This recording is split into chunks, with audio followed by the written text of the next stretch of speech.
What's up, everybody? Okay, so I am here with an unboxing. You knew I was going to talk about Beyonce's new album, Cowboy Carter, and I actually wanted to wait until my limited edition album and her CD box set that she put out actually came in the mail, so I could do the unboxing and talk about the album and do it all at the same time. So I actually pre-started opening this box ahead of time because most of the time I get on here and I'll be struggling to see what is in here. Little simple box, just tore off the tape, and we're just gonna get into this, shall we? Okay, so then when you open it up, we have both inside. So this is my box set. Box set number 2. It says Act 2, Cowboy Carter. On the inside is supposed to be a CD and a t-shirt. I hope you guys have been enjoying this album as much as I have, because I'm not gonna lie, I was super nervous before the album dropped. Especially the day before it dropped, I literally couldn't listen to nothing else. And normally I already know whose albums I want to listen to and stuff like that, but I couldn't listen to nothing. And ever since the albums dropped, that's all I've really been listening to is Beyonce and Ariana Grande. Let's see what's on the inside, shall we? Okay.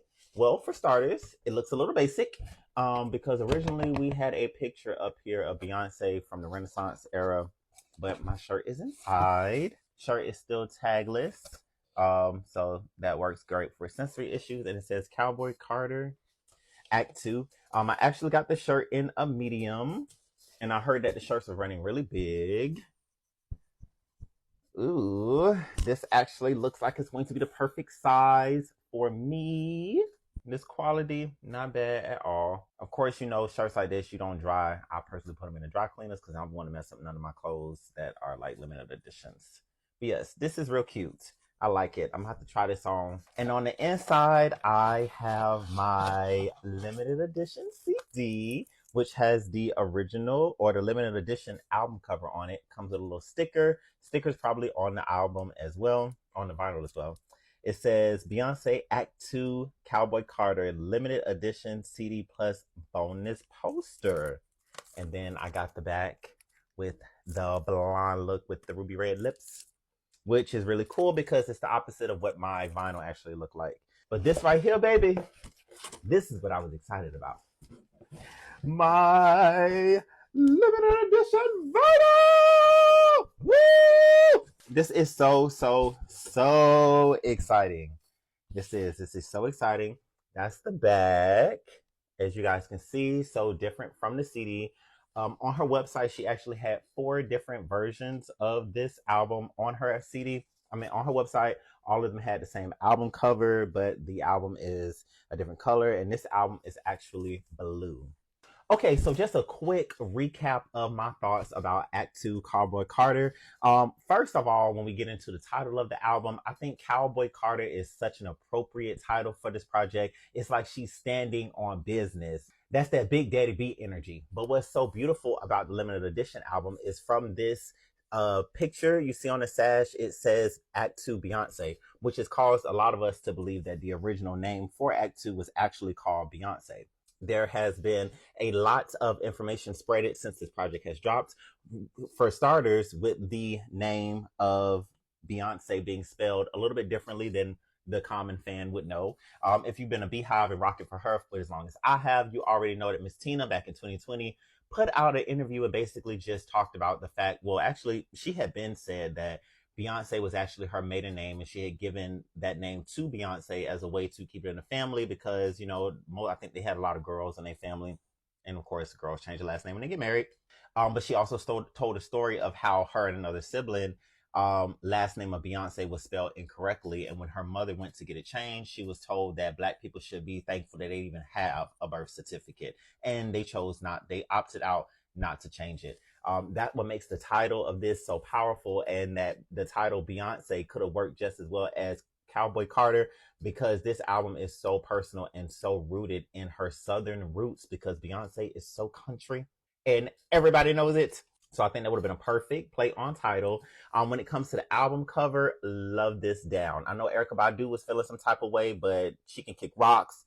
Love, love, love this picture. Love the freedom of it. The hair was kind of giving Black is King. It really even wasn't giving Erykah Badu, but I mean, she felt some type of way, so that's fine. And on the standard version of the album, of course, Beyonce is on top of a horse. This era's horse is called Chardonnay, and the horse that she chose is a horse that's actually born black, but loses its pigmentation and turns white as it grows up. Kind of a wink at Black culture being stolen from country music to the point that Black people didn't even claim it anymore. We just assumed it was white people's music. But boy, were we wrong. There are a few tracks that's missing from the album, but there are tracks that have extended vocals on here. So we'd be very interested to get into this and see what is given. I think it's so cool that this body of work was actually born from the racial discrimination that she faced when she went to the CMAs. And I feel like I'm skipping a little bit ahead in my points, but the fact that she named this album Lemonade, and the whole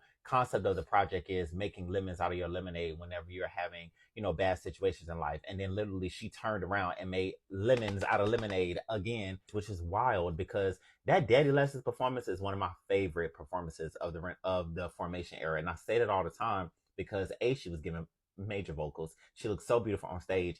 And I love when Beyonce goes through the moments like this because for me personally as a fan, it just reminds me that she's human and it makes her more relatable. Like, dang girl, you be going through a lot of stuff too. I mean, she tells us she goes through a lot of stuff, but now we actually get to see it. So when I'm going through my bad times, I can think about it too. Like, oh, if Beyonce can survive the CMAs, I can keep going. When it comes to my favorite tracks of this album, okay, so on first listen, the songs that stuck out to me most was Bodyguard, Tyrant, Just for Fun, and Rose.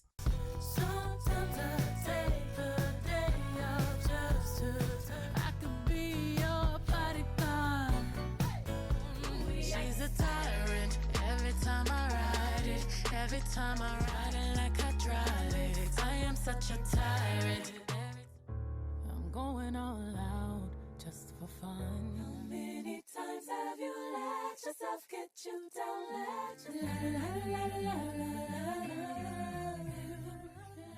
But now that I've had time to actually sit with the project, the fact that it's 27 songs, I can't just give a top 3. I would have to give a top 5. And I'm only going to give a top 5. It's not really my top 5, but it's the ones that I've been playing more on repeat without actually listening through to the album, which is Two Hands to Heaven. Oh my God. I love that song so freaking much.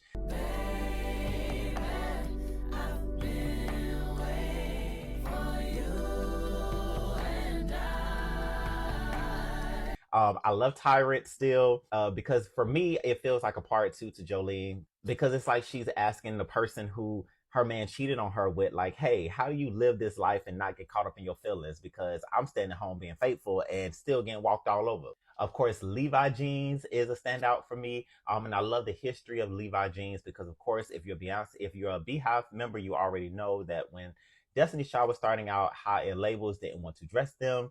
And one of the few companies that did work with Miss Tina and Ty Hunter was Levi. That's why we see a lot of pictures of Destiny's Child in the jeans and the denim looks. So I thought it was so cool to sprinkle that history into the project with that song, and it was so nice. Boy, I let you be my Levi jeans so you can... No Smoker voice for Post Malone, so happy about that. Of course, Too Most Wanted has definitely grown on me. I love that record with her and Miley. It's amazing record, and it feels so good. And for me, it almost gives me what I get when I listen to Pink, but it's just a little bit more powerful because it's coming from a Black woman. Okay, so I actually tried on my Cowboy Carter shirt. It fits very perfectly, and I opened my CD just so you guys can get a look.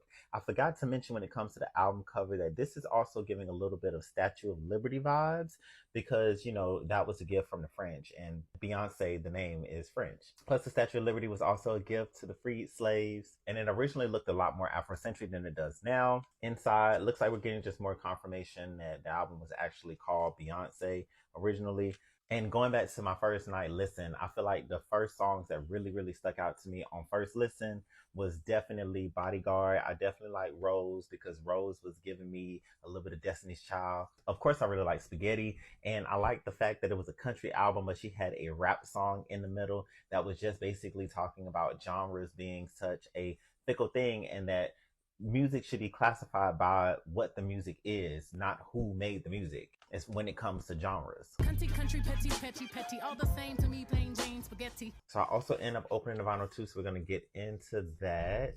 While we talk about the features on this project, now one thing that I love about the features on this record is instead of just putting people on the project that sounded good, Beyonce chose people who would make historical moments and made it so black, like with Blackbird. Oof, okay, so the vinyl and album look the same, and my album is supposed to be blue, and it actually is. That is so beautiful. Oh, love it. Blue.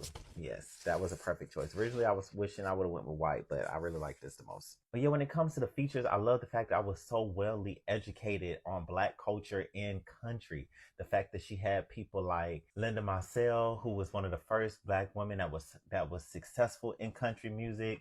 She's introducing me to new artists that's in country that I'm actually going to go into listen to. I love the fact of the background story to Blackbird and how that song was covered by the Beatles, that was dedicated to Black women, and now you have a successful Black woman adding other Black women to the record. Of course, we cannot not mention Jolene when we talk about features, and the fact that Beyonce ate that up in the way everybody wanted her to do on that feature. And she made it even personal, just like she did with a lot of the lyrics on this record. That's why this album is more like a book. It's not just 27 songs. These are 27 think pieces that you really have to get into and read the lyrics to get it all in.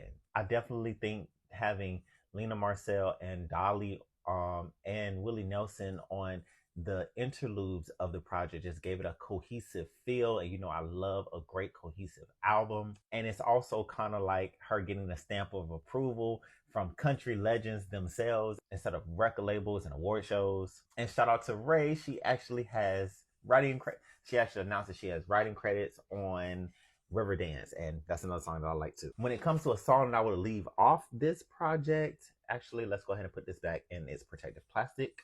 Now, when it comes to a song that I would leave off this album, there actually isn't one. And I just like the fact that Beyonce gagged us by releasing an album that had 27 songs on there. We would have never thought that Beyonce would give us an album with 27 songs. But not only did she do that, she allowed the album to connect to Renaissance. And it's kind of like this major experience of like Beyonce, and she takes you on this wild journey personally, but the music is so relatable that if you're a fan of hers, you really kind of go on this own journey of yourself of Cowboy Carter. For me at this point, you know, pushing the whole things of breaking out of any box that anybody's put you in, and don't allow people to put you into a box, and then going right into Renaissance, which it transitions to at the end of this, which goes back into all the great memories I have of Renaissance and loving yourself and being confident in your skin and who you are. It's just, this is great. And you see, I was able to keep the sticker too. And final thought, just some honorable mentions. Love the fact that she was speaking in Italian. What song was that? Daughter. And she was sprinkling opera all over this album, just flexing her ability as an artist. Love the fact that she has been referring to this music as music that is good for the chitlin circuit, which is just reclaiming her Black Southern roots in her own way of basically honoring the experience that some of our musical legends like Ray Charles had to go through by only being allowed in these spaces to share their great art. And now she's honoring them by being one of the greatest living entertainers that we have. Love the fact that she's been doing meet and greets overseas. I need her to run over here, be pleased, because I have a couple of vinyls that I would love your signature on. You hear me? And I'm just really, really excited to see where this era goes and what other surprises she has in store for us.